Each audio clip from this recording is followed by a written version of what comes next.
우리에게 주신 하나님의 말씀은 마태복음 25장 1절부터 13절까지의 말씀입니다. 마태복음 25장 1절부터 13절까지의 말씀 우리 한 목소리로 함께 읽겠습니다.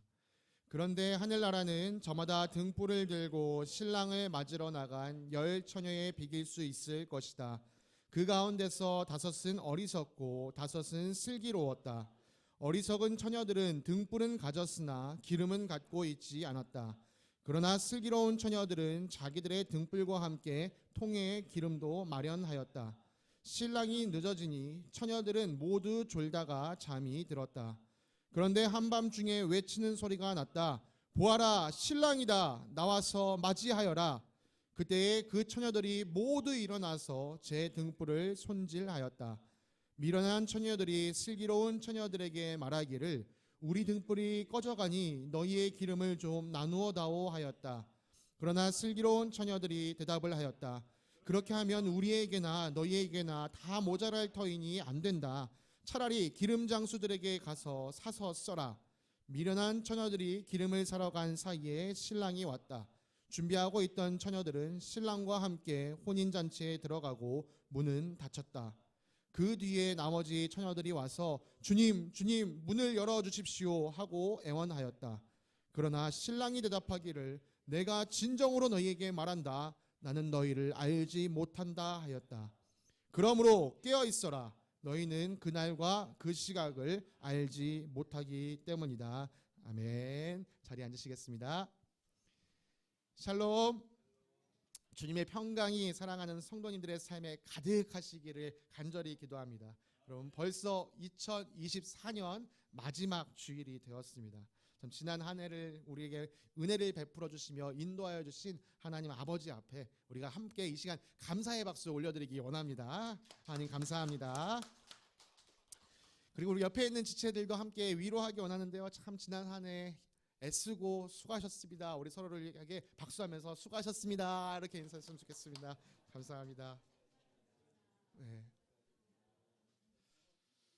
참 한 해를 마무리하는 이 귀한 시간에 여러분에게 수고하셨습니다. 감사합니다. 라는 제목으로 말씀을 나누면 참 좋으련만. 네. 패기가 넘치는 젊은 목사는 마지막 주일도 준비하셔야 합니다라는 제목으로 말씀을 준비했습니다. 여러분 오늘 성경 말씀은 예수님의 비유 중에 아주 유명한 비유입니다. 여러분 비유라는 게 무엇일까요? 비유라는 것은요 무엇인가를 쉽게 이해할 수 있도록 설명해 주는 이야기예요. 뭐 이솝우화 같은 것도 하나의 비유라고 할 수 있겠지요. 뭔가 좀 더 너희가 쉽게 이해할 수 있도록 풀어서 말씀해 주시는 것을 비유라고 할 수 있습니다. 예수님도 제자들에게 이 마지막 날이 다가오는 것을 쉽게 설명해 주기 위해서 이 제자들에게 익숙한 결혼 이야기로 예수님의 다시 오심 마지막 날에 대해서 설명해 주셨습니다. 여러분 워낙 예수님의 비유가 탁월했기 때문에 사실 제자들은 딱 예수님의 이야기를 듣는 즉시 아하 그런 거구나, 아 이런 그림을 그려야 되는 거구나 하고 이해했으리라 생각합니다. 아마 여러분도 방금 우리 본문을 읽으면서 머릿속에 아마 그 이미지들이 막 그려지셨을 거예요. 열처녀가 있고 막 이런 그림들이 여러분 머리 가운데 막 그려지셨으리라고 생각합니다. 그런데 사실 우리에게는요 그게 그림이 그려지면서도 몇 가지가 좀 생소한 것들이 있습니다.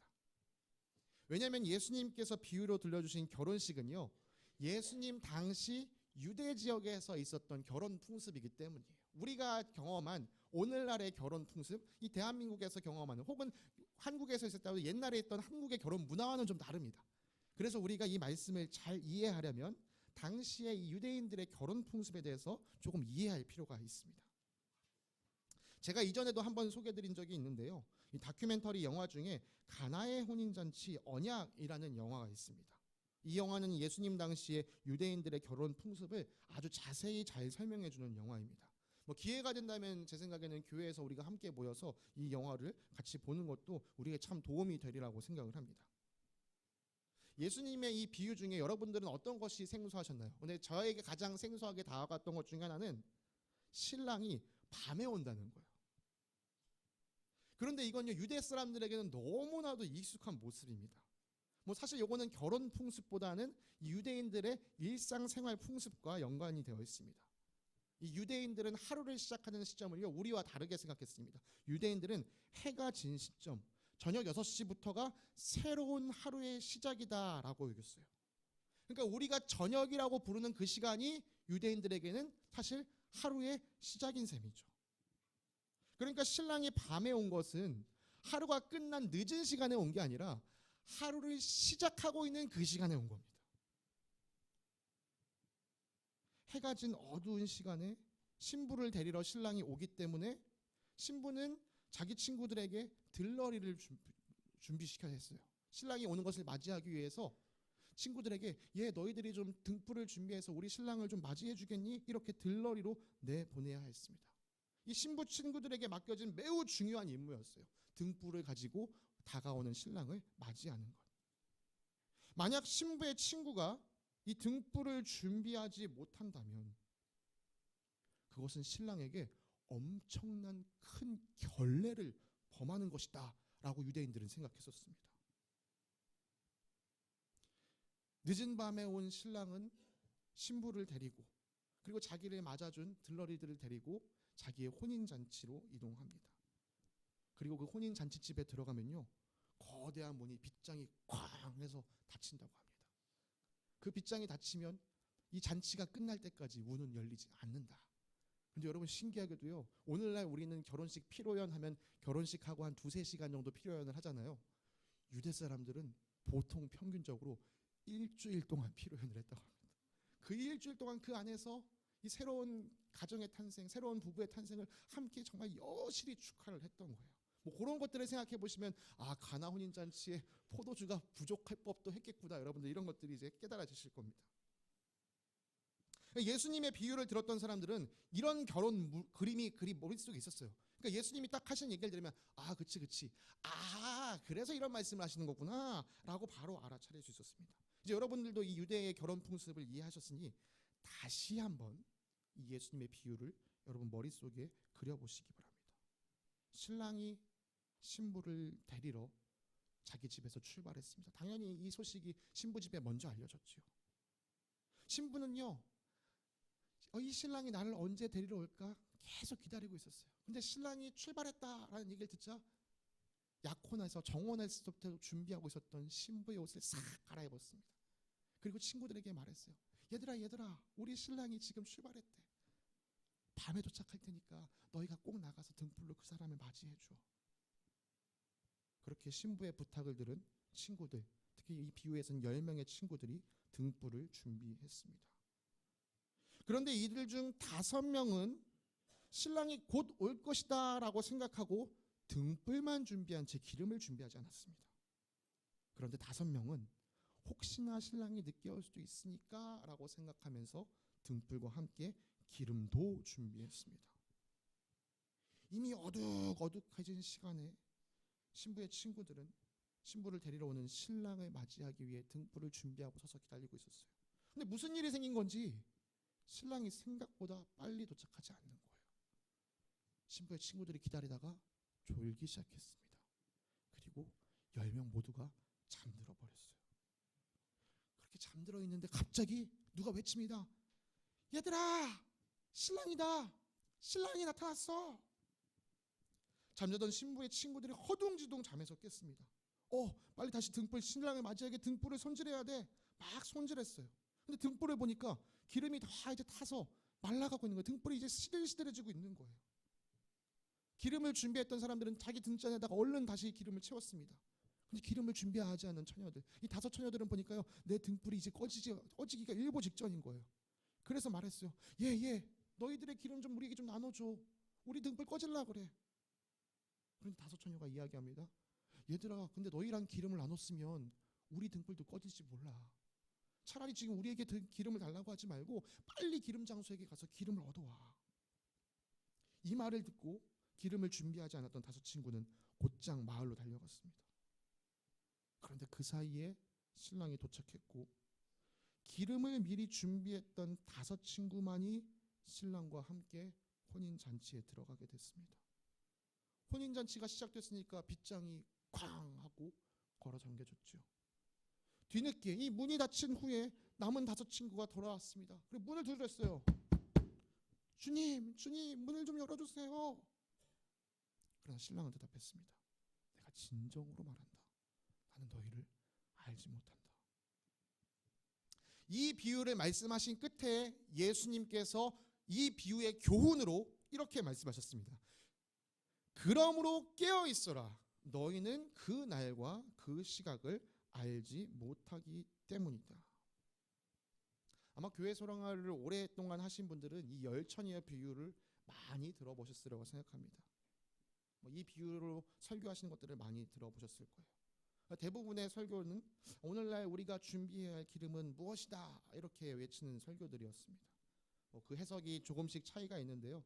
제 어렴풋한 기억, 저도 이거에 관한 설교를 많이 들어봤기 때문에 어렴풋한 기억에 기름은 성령이다, 혹은 이 기름은 말씀이다, 기름은 기도다, 기름은 믿음이다, 혹은 또 기름은 선행이다 이렇게 이야기했던 것들을 들어본 적이 있습니다. 이 여러 가지 해석들이요, 우리 신앙생활의 적용점을 찾기에는 참 나름의 의미가 있다라고 생각합니다. 근데 제가 이 본문을 두고 설교를 준비하면서 느낀 한 가지는 그런 해석들이 사실은 예수님께서 비유를 통해 말씀하시고자 하셨던 것과는 거리가 좀 있다는 것이죠. 여러분, 예수님께서 이 비유를 통해 주시고 싶었던 교훈이 무엇이었다고요? 깨어 있어라. 너희는 그날과 그 시각을 알지 못하기 때문이다.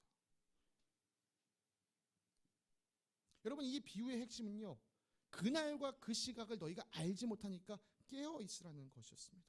이 깨어 있다는 것이, 여러분, 이 비유를 다시 한번 잘 생각해 보시면 잠들지 말라라는 말이었나요? 그렇진 않았어요. 여러분, 5명만 잠들고 5명은 잠들지 않은 거 아니었습니다. 10명 모두가 다 잠들었었어요. 그러니까 이 예수님께서 깨어 있으라라고 말한 것은 육신이 깨어 있어라 이런 것이 아니라 기억하고 있어라, 인지하고 있어라, 그리고 그에 합당하게 생활하고 있어라 라는 말입니다.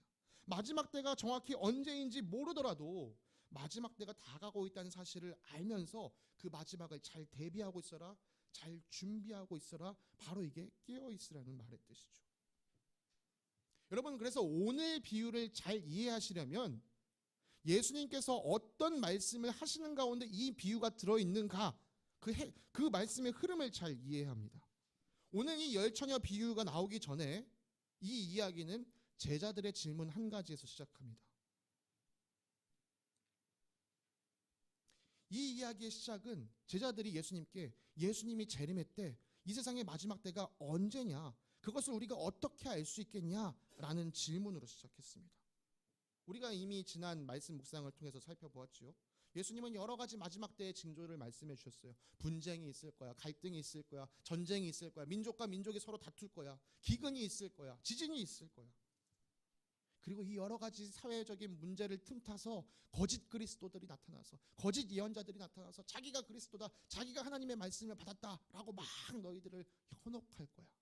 심지어 그들 중에는 놀라운 기적을 일으켜서 선택받은 자들마저도 미혹하려고 할 거야. 그런 가운데서 너희는 복음을 끝까지 붙들고 지켜야 돼. 세상이 너희를 핍박하겠지만 물러서지 마. 끝까지 견디는 자에게 구원을 줄 거야. 끝까지 견디는 사람이 구원을 얻을 거야. 여러분, 예수님 말씀을 따르면 우리가 이 땅에서 그리스도인으로 살아가는 것은 나 자신을 부인하고 십자가의 길을 가는 것입니다. 만약 여러분 그리스도인으로 나 살 거예요 라고 다짐하신 여러분의 마음이 나 이 세상에서 비단길 걷고 싶어요, 꽃길 걷고 싶어요, 이걸 기대하셨다면 여러분 길을 지금 잘못 들어서셨습니다. 그리스도인의 길은 비단길, 꽃길, 넓은 길이 아닙니다. 그것은 십자가의 길, 좁은 길, 험한 길입니다. 그래서 그리스도인의 삶은 이 땅 가운데서 끝까지 견디는 삶이라고 할 수 있습니다. 그렇다면 우리가 왜 험한 길을 끝까지 견디며 살아가야 할까요? 이 길 끝에 참 생명이 있기 때문입니다. 예수님께서 자신의 걸음으로 그것이 진짜라는 것을 증명해 주셨어요. 십자가를 지고 가셨지만 부활하심으로 영원한 생명이 그에게 있다는 것을 보여주셨습니다. 여러분, 우리가 그 사실을 믿기 때문에 끝까지 견디는 것입니다. 여러분, 끝까지 견디려고 하는 사람에게 있어서 가장 큰 관심사는 무엇일까요? 도대체 이게 언제 끝날까? 이 질문의 답이 이어지는 14절에 이렇게 기록되어 있습니다. 이 하늘나라의 복음이 온 세상에 전파되어서 모든 민족에게 증언될 것이다. 그때에야 끝이 올 것이다. 여러분, 이 어려움을 견디는 사람 입장에서 가장 힘든 게 무엇이죠? 이 어려움이 끝나지 않을 것 같다라는 생각이 우리를 힘들게 하고 어렵게 합니다. 견디고 있는 우리가요, 그런 걱정을 할 것을 주님도 아셨어요. 그래서 우리에게 이렇게 말씀해 주셨습니다. 너희가 보기에 저 해와 달과 별을 봐라. 저 영원히 빛날 것 같지. 그러나 너희의 환난 날이 지나고 나면 그 영원할 것 같은 것들도 다 빛을 잃고 지게 될 것이다. 너희를 지금 계속 괴롭히고 있는 이 공주의 권세에 잡은 자, 그들의 활약도, 그들이 날개치고 있는 것도 이제 꺾이게 될 거야. 환난이 영원하지 않아. 끝나는 날이 다가오고 있어. 여러분, 우리가 지난번에 살폈던 요한계시록이 이것에 대한 구체적인 이야기를 담아주는 것입니다. 예수님의 말씀대로 요한이 계시를 통해 본 것처럼 이 환난 날에는 끝나는 때가 있습니다. 이 환난에 굴하지 않고 끝까지 견디는 사람, 요한계시록에 따르면 이긴 자들에게 주님께서 약속하시는 상을 베푸시는 날이 있습니다. 예수님은요, 일어나고 있는 여러 징조들을 보면서 그날이 다가오고 있구나, 너희가 그것을 알아라 라고 말씀해 주셨어요. 그런데 거기서 마쳤으면 좋았을 텐데 한 가지 말씀을 더 하십니다. 예수님이 무엇이라고 말씀을 더 하시냐? 근데 이게 듣는 사람 입장에서는 반전이에요. 이렇게 말씀하세요. 그러나 그 날과 그 시각은 아무도 모른다. 하늘의 천사도 모르고 아들도 모르고 오직 아버지만이 아신다. 예수님께서 이런 일이 일어나는 걸 보면은 마지막 때가 다가왔다는 것을 알아라 라고 말씀하셨는데, 다시 한번 반전을 줘서 뭐라고 말씀하시냐? 그렇지만 그때가 정확히 언젠지는 아무도 몰라. 그건 하나님 아버지만 아셔. 이 말씀 후에 예수님께서 4가지 비유를 말씀하세요. 종의 비유, 그리고 오늘 우리가 함께 읽은 열처녀의 비유, 그 다음 우리가 잘 알고 있는 달란트 비유, 그리고 마지막 양과 염소 최후 심판 비유입니다. 그러니까 지금 우리가 읽고 있는 이 열처녀의 비유가 이런 이야기의 흐름 안에서 나오고 있구나라는 것을 이해하셔야 돼요. 아마 종의 비유는 잘 모른다고 하더라도 여러분, 열처녀 비유, 1달란트, 2달란트, 5달란트 비유, 그 다음 오른쪽에 양과 왼쪽에 있는 염소 비유는 다들 한 번쯤은 들어보셨을 거예요. 우리는 이 비유들을 각각 떨어뜨려 놓고 각각의 이야기처럼 생각했는데 아니요, 이게 사실은 예수님의 한 이야기 흐름 가운데 있는 비유입니다. 이것이 어떻게 한 흐름 가운데 있는가 알 수 있느냐면요, 첫 번째 비유와 둘째 비유를 살펴보면 알 수 있습니다. 거기에는 아주 비슷한 연결고리가 있어요. 첫 번째 비유에서요, 예수님은 종의 비유를 말씀하시는데 어떤 말씀을 하시냐? 한 주인이 좀 멀리 길을 떠나면서 자기 종에게 모든 권한을 맡겼어. 이 종이 슬기로운 종인지 나쁜 종인지 어떻게 알 수 있을까? 슬기로운 종이라면 주인이 떠날 때 맡기고 간 일을 주인이 돌아올 때까지 충실히 하고 있을 거야. 근데 만약 이 종이 나쁜 종이잖아? 그럼 주인이 없다고 자기가 주인 행세하면서 막 다른 사람들 괴롭히고 막 멋대로 할 거야. 주인이 자기한테 권한 맡겼다고. 자기가 주인이 된 것처럼 생각하고 살 거야. 그런데 그렇게 지멋대로 살다가 갑자기 주인이 돌아오면 그 나쁜 종은 벌받게 될 것이란다. 이게 예수님의 첫 번째 비유입니다. 여러분, 여기서 예수님께서 말씀하시고자 하는 포인트는 무엇인가요? 주인이 돌아오는 그 시각은 나쁜 종이 생각한 것과 같지 않았다. 다시 정확히 얘기하면 나쁜 종은요, 주인이 벌써 돌아올 거라 생각 못한 거예요. 그러니까 나쁜 종 입장에서는 주인이 일찍 돌아온 겁니다. 왜 이렇게 주인이 빨리 오셨지? 이런 느낌으로 맞이한 거예요. 오늘 우리가 읽은 열처녀 비유는 딱 그 정반대입니다. 처녀들이 생각한 것보다 신랑이 늦게 도착했습니다. 그래서 기름을 준비하지 않은 5처녀는 낭패를 보았죠.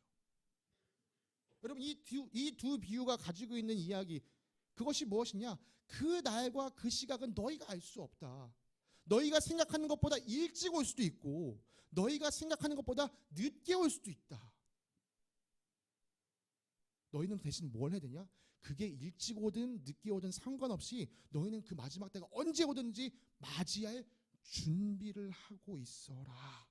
여러분, 이게 지금 이 두 비유가 함께 주고 있는 메시지인 것이죠. 아유, 뭐 예수님 말로만 온다 하시는데 뭐 아직까지 안 오셨잖아. 아유, 뭐 언제 오실라 그래. 아유, 뭐 그냥 적당히 살다가 진짜 예수님 오실 것 같으면 그때 가서 열심히 하면 되지 뭐. 이렇게 살아서도 안 되고, 아니 뭐 예수님 곧 오실 건데 뭘 더 준비할 필요가 뭐 있겠어. 열심을 낼 필요가 뭐 있겠어. 그냥 지금처럼 있다가 그냥 예수님 맞이하면 돼. 이렇게 살아서도 안 된다라고 주님께서 말씀하시는 거예요. 그러면 주님의 다시 오심을 기다리는, 마지막 때를 기다리는 사람은 어떻게 살아야 할까요? 이 첫 번째, 두 번째 비유를 통해 보면 맡겨진 일에 충실히 사는 것이 마지막 때를 살아가는 삶, 슬기로운 사람의 모습입니다. 여러분, 첫 번째 비유에서 주님은 어떤 종이 슬기롭다고 말씀하시는지 한번 보기 원합니다. 누가 신실하고 누가 슬기로운 종이겠느냐? 주인이 그에게 자기 집 하인들을 통솔하게 하고 제때의 양식을 내주라고 맡겼으면 그는 어떻게 해야겠느냐? 주인이 돌아와서 볼 때에 그렇게 하고 있는 종, 주인이 맡긴 대로 하고 있는 종이 복이 있다. 그 종이 슬기롭다라고 얘기했습니다. 네, 주인이 올 때까지 맡겨진 일을 충실히 감당하는 종이 슬기로운 종입니다. 둘째 비유에서 누가 슬기로운 처녀였습니까? 자기에게 맡겨진 등불을 들어야 하는 들러리 일을 잘 감당한 기름을 준비한 처녀들이 슬기로운 처녀들이었어요. 여러분, 기름이 무엇이냐? 이게 중요한 게 아니에요. 이 말씀의 핵심은요, 그 처녀에게 맡겨진 일을 잘 감당했느냐. 여러분께 질문을 하나 드리겠습니다. 우리 주님은 약속을 따라 반드시 다시 오실 것입니다. 다시 오실 주님을 기다리는 여러분이 슬기로운 사람이 되려면 어떻게 하셔야 할까요? 주님께서 우리에게 맡기신 일을 충실히 하고 계시면 됩니다. 여러분, 이런 흐름을 이해하시면요, 그 다음 달란트 비유도 이런 흐름에서 있구나. 5달란트, 2달란트 뭐 많이 벌고 적게 벌고가 중요한 게 아니라 게으르게 살았던 그 충성되지 않은 종에게 나쁜 종이라고 말씀하신 이 흐름이 이제 이어지는 걸 보실 거예요. 우리가 내일 달란트 비유를 살피고 또 모레에는 이 양과 염소 비유를 함께 살필 텐데요. 여러분, 이런 지금 흐름이 있다는 것을 이해하시면서 말씀을 묵상하시기 바랍니다. 다시 한번 오늘 본문으로 돌아가겠습니다. 오늘 비유는 결국 주님께서 언제 오실지 우리가 정확히는 알 수 없지만 주님께서 다시 오실 때까지 맡겨진 본분을 잘 감당해라, 충성스럽게 감당해라 라는 메시지가 담겨 있었습니다. 그래서 이제 우리가 고민해야 될 것은 무엇입니까? 우리에게 맡겨진 사명이 무엇인가를 기억하는 일입니다. 그 해답은 사실 이미 설교 앞부분에 살짝 힌트가 나왔었습니다. 그리고 더 정확한 해답이 마태복음에 기록되어 있습니다. 예수님께서 하늘로 다시 올라가시기 전에 제자들에게 명령을 주셨습니다. 우리는 그것을 지상명령 혹은 대위임령이라고 부릅니다. 한자 표현은 조금 영어보다 깔끔하지 않은 것 같아요. 혹시 은택 형제 괜찮다면 아래는 좀 영어 발음을 좀 읽어주시겠어요? 네, 이런 거, The Great Commission. 주님께서 우리에게 맡기신 가장 크고 위대한 명령이 있습니다. 마태복음 28장 19절에서 20절입니다. 그러므로 너희는 가서 모든 민족을 제자로 삼아서 아버지와 아들과 성령의 이름으로 침례를 주고 내가 너희에게 명령한 모든 것을 그들에게 가르쳐 지키게 하여라. 보아라, 내가 세상 끝날까지 항상 너희와 함께 있을 것이다. 이 명령은 주님께서 자기 제자들에게 주신 것이고 그 제자들이 자기의 제자들에게 또 맡긴 것이고 그 제자의 제자의 제자들에게 계속 이어져서 그 제자들의 제자인 우리에게까지 이어진 명령입니다. 여러분, 아까 주님의 다시 오심 마지막 날이 언제 이루어진다고 말씀드렸죠? 하늘의 복음이 온 세상에 전파될 때, 모든 민족에게 증언될 때. 여러분, 주님의 다시 오심을 간절히 기다리는 사람이라면 주님께 받은 이 명령, 이 본분, 이 사명, 복음 전파하는 일에 충실히 임해야 합니다.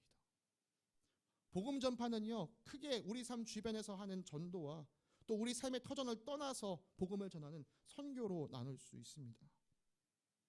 우리 예수님 승천을 앞두시고요, 제자들에게 말씀하셨어요. 성령이 너희에게 내리시면 너희가 능력을 받고 예루살렘과 온 유대와 사마리아와 땅 끝까지, 마침내 땅 끝까지 이르러 내 증인이 될 것이다. 오늘 우리에게 적용한다면 성령님이 너희에게 계시면 너희가 흥덕 지역과 경기도와 북한과 세상 땅 끝까지 이르러 복음을 전파하는 내 증인이 될 것이다. 여러분, 복음은 전파는 가까운 곳에서 시작해서 저 멀리 끝까지 뻗어나가야 합니다. 복음 전파의 마지막 지경은요, 선교로 확장되어야 합니다. 그렇다고 해서 제가 지금 여러분에게 여러분 다 직장 그만두시고 다 선교지로 나가십시오 이렇게 말씀드리는 게 아니에요. 선교에 있어서 하나님께서 우리에게 맡기신 그 본분을 잘 감당하고 계시면 됩니다. 제가 얼마 전에 한 성도님과 이야기를 나누면서 이런 말씀을 드린 적이 있어요. 군대 안에는요, 여러 병과가 있습니다. 군대는 기본적으로 싸우기 위해 조직된 조직이죠. 단체죠. 그렇기 때문에 전투병이 필요해요. 여러분, 그렇다고 해서 모든 군대가 전투병으로만 구성되어 있으면 되겠습니까? 보급병도 있어야 되고요, 의무병도 있어야 되고요, 여러분 군악대도 있어야 돼요. 전투가 주 목적이라고 해서 야, 전투병만 진짜 군인이야, 얘는 가짜 군인이야 이렇게 말할 수가 없습니다. 전투병은 일선에서 전투를 해야 합니다. 그들에게 필요한 것들을 보급병이 보급해 줘야 합니다. 전투병이 싸우다 다쳤으면 의무병이 그들을 치료해 줘야 됩니다. 전투병의 사기가 떨어져 있으면 군악대가 그들의 사기를 올려주어야 합니다. 선교 일선지에서 헌신하며 나아가는 선교사님들의 필요를 잘 살피고 기도와 물질로 후원하는 보급의 역할이 필요합니다. 선교지에서 육신과 마음이 영혼이 지친 선교사들을 위로하고 치유하는 의무의 역할을 감당해야 합니다. 또 다시금 그들이 용기를 내어 선교 사역에 충성할 수 있도록 그들을 고무시키고 격려시키는 군악대의 역할이 필요합니다. 우리는 선교 현장에서 선교사님들처럼 일선에 나가지는 않지만요, 후방에서 그들의 사역을 후원하고 위로하고 격려함으로 선교에 동참하고 있는 것이죠. 제가 영상 하나를 좀 보여드리기 원합니다. 지난 12월 13일부터 13일에 2박 3일간 미얀마에서 또 청년들이 수련회를 가졌습니다. 여러분 기억하시죠? 김은정 사모님 출국하시기 전에 우리 교회에 여러분들 혹시 집에서 선물로 청년들에게 선물로 줄 수 있는 작은 물품들이 있다면 함께 모아주시면 감사하겠습니다. 그래서 그 물품을 다 모아서 가셨어요. 그리고 그때 있었던 수련회 영상이 도착을 했는데요. 거기서 우리가 내었던 그 작은 물건들이 그 청년들에게 큰 기쁨이 되었다라는 소식과 함께 이 영상을 우리에게 보내주셨습니다.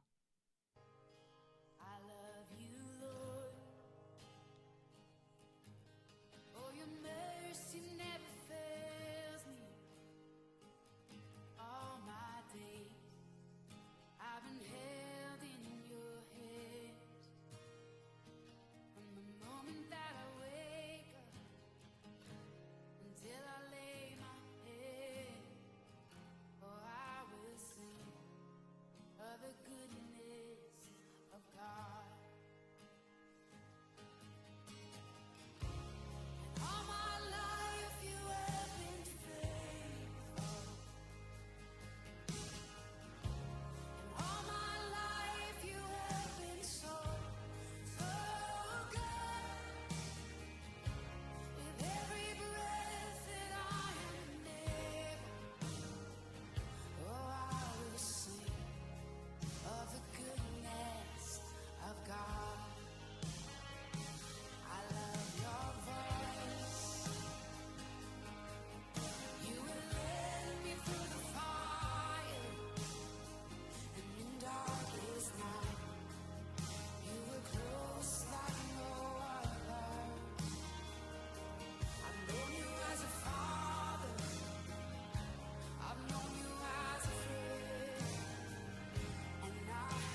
여러분 아시는 것처럼 미얀마 땅은 계속해서 내전이 지속되는 가운데 있습니다. 그런데 모든 전국적으로 내전이 심각하게 일어나고 있는 것은 아니고요. 선교사님께서 처음 사역하셨던 미즈나 땅은 사실 지금 내전이 심각한 지역에 해당합니다. 그래서 지금 현재 선교사님은 미즈나를 떠나서 이 양곤에서 사역을 하고 계신데, 지금 보시는 이 수련의 장면은 미즈나에 있던 청년들을 안전한 곳으로 데리고 와서 함께 지금 2박 3일간 이렇게 그들을 위로하면서 복음 안에서 사실 그들을 격려하는 수련의 모습이었습니다. 여러분 여기 있는 미얀마 청년들의 얼굴을 보세요. 여기서 여러분들 근심과 걱정이 보이시던가요? 그렇지 않았죠. 복음으로 기쁨이 충만한 얼굴을 여러분 보셨을 겁니다. 이들의 상황이 넉넉해서 여유로워서가 아니에요. 그들이 상황이 어렵지만 정말 복음이 비추는 기쁨이 그들 안에 넘치기 때문에 그들이 이렇게 웃고 함께 시간을 보낼 수 있었던 것입니다. 이 사역을 감당하기 위해서도 또 이 정말 미즈나에 있는 청년들을 안전하게 이쪽으로 데려오기 위해서 여러 노력을 하시면서 이 귀한 사역을 이루셨습니다. 지금 뭐 할 수만 있다면 사실 선교사님이랑 좀 이야기를 주고받는 가운데 있는데, 내년도에 우리 아이들이 지금 다음 세대 목장이 미얀마 목장으로 세워졌기 때문에 이 안전한 지역으로 우리 아이들을 좀 데리고 가서 미얀마 선교 현장을 보고 오는 것이 저 나름대로의 좀 기대며 또 계획이며 꿈인데, 여러분들 이 일이 또 잘 이루어질 수 있도록 함께 기도해 주시면 좋을 것 같습니다. 여러분 각 목장에서 이 매월 선교 헌금을 드리는 것, 또 선교지를 위해 이 소식을 전달받고 선교사님과 선교지를 위해서 기도하는 것, 이 전체 선교를 놓고 봤을 때는 우리가 하는 일이 되게 미약해 보일 수 있습니다. 작아 보일 수 있어요. 그럼에도 불구하고 맡겨진 그 자리에서 선교에 함께 충실히 동참하며 나아가는 것, 그것이 마지막 때를 준비하는 모습입니다. 주님께서 우리에게요, 왜 너는 5달란트를 모아오지 못했냐라고 말씀하지 않으세요. 선교에 있어서 너에게 맡겨진 게 1달란트라면 1달란트를 잘 충실히 충성되게 섬겨라. 오늘 우리는 성탄 감사 헌금을 모읍니다. 우리 교회가요, 이 매년 성탄절 헌금을 모아서 선교사님들을 위해 사용하고 있습니다.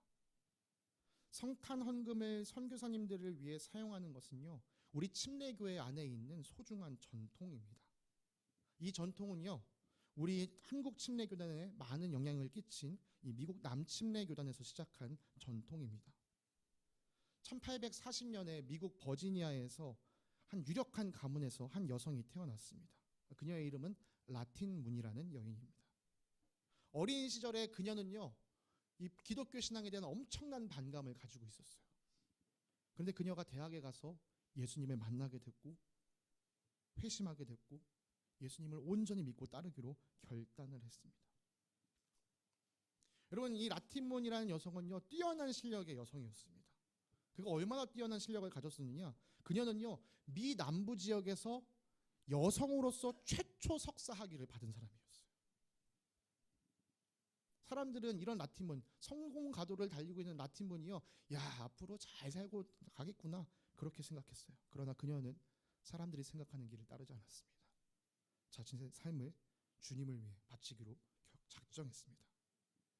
그래서 그녀는 32살이 되던 1873년에 남침례 교단의 파송을 받아서 중국으로, 당시 지금도 이 복음의 불모지인, 그리고 당시는 더 심한 불모지였던 중국으로 향했습니다.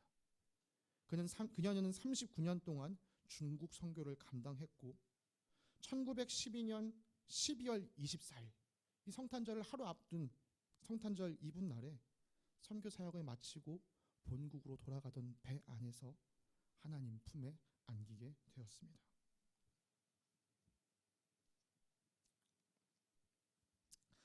그녀가 중국에서 선교하는 동안이요, 본국으로 수많은 편지들을 보냈어요. 우리 지금 중국의 선교 상황이 어떻습니다. 선교지를 위해서 이런 기도가 필요합니다. 지금 선교지를 위해 이런 우리 물질이 필요합니다. 도와주십시오. 도와주십시오. 그녀가 하나님 품에 안긴 후에 사람들은 그녀가 가졌던 이 남다른 선교에 대한 열정을 기억하였습니다. 그리고 마침내 1918년 미 남침례교 여선교 연합회는 매년 성탄 헌금이 국제 선교를 위해 사용될 수 있도록 협력을 요청했고, 이 일을 제안했던 이 라틴문 선교사의 이름을 따서 라틴문 성탄 헌금이다라고 제정했습니다. 그래서 여전히 미 남침례 교단에는요, 100년이 지난 이 시간까지도 성탄절이 되면 헌금을 함께 모아서 그 헌금을 가지고 국제 선교에 함께 사용하고 있습니다. 우리 교회가 미국 남침내 교단에 소속된 것은 아니지만요, 저는 성탄 헌금이 이렇게 선교를 위해 사용되는 것이 의미 있다라고 생각합니다. 왜냐하면 하늘나라를 떠나서 이 땅에 오신 예수님의 성육신이야말로 선교의 참모습을 우리에게 보여주기 때문이죠. 말씀을 마무리하겠습니다. 우리는 이 세상에서 일어나는 여러 가지 징조를 보며 마지막 때가 다가오고 있다는 것을 알아야 합니다. 그러나 정확히 그때가 언젠지는 우리가 알 수 없을 것입니다. 그러므로 우리가 그때를 기다릴 때 그때가 우리 예상보다 빨리 오거나 혹은 우리 예상보다 늦게 오더라도 상관없이 딱 그날이 왔을 때 우리가 준비되어 있어야 합니다. 예수님께서 제자들에게 들려주신 비유는 우리가 마지막 때를 어떻게 살아야 하는가, 어떻게 준비해야 하는가를 가르쳐 줍니다. 슬기로운 종과 슬기로운 다섯 처녀는 자신에게 맡겨진 일을, 자신에게 맡겨진 본분을 충실히 이행하였습니다. 그러나 나쁜 종과 미련한 다섯 처녀는 자기에게 맡겨진 본분에 소홀했습니다. 맡겨진 본분에 충실히 임하며 살아가는 것, 그것이 마지막 때를 준비하는 사람의 슬기로운 자세입니다. 주님은 우리에게 복음 전파의 사명을 맡기셨습니다. 그것이 마지막 때를 살아가는 우리가 지켜야 할 사명이며 본분입니다. 이 사명에 있어서 우리는 다양한 모습으로 사용될 수 있습니다.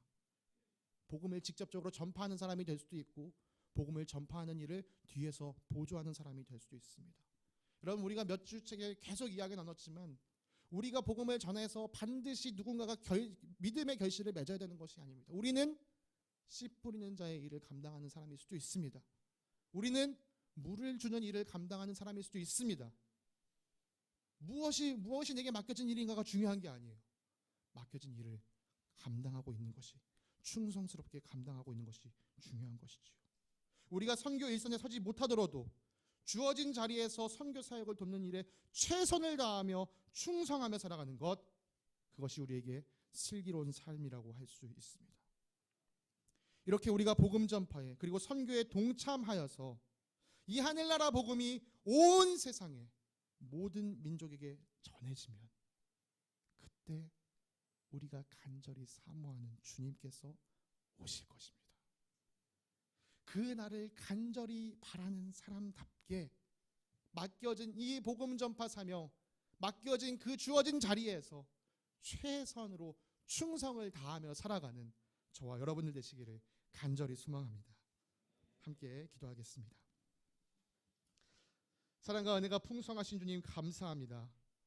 마지막 때를 어떻게 살아야 하는지 가르쳐 주시는 예수님의 비유를 우리에게 허락하여 주신 주님을 찬양합니다. 주님, 오늘 들은 말씀을 기억하면서 맡겨진 본분, 복음 전파하는 사명에 충성하는 저희를 되게 하여 주시옵소서. 우리에게 허락하셨던 겨자띠한 예배의 경험을 기억하면서 온 교회가 한 몸이 되어 복음을 전하고 나누는 일에 함께 힘써 나가게 하여 주시옵소서. 주님께서 맡기신 이 사명에 우리가 충성할 때 주님께서 우리를 통하여 놀라운 일을 이루어 가실 줄 믿습니다. 우리에게 이 놀라운 소망을 품게 하신 주님께 감사드리며 거룩하신 우리 주 예수 그리스도의 이름으로 기도드립니다. 아멘.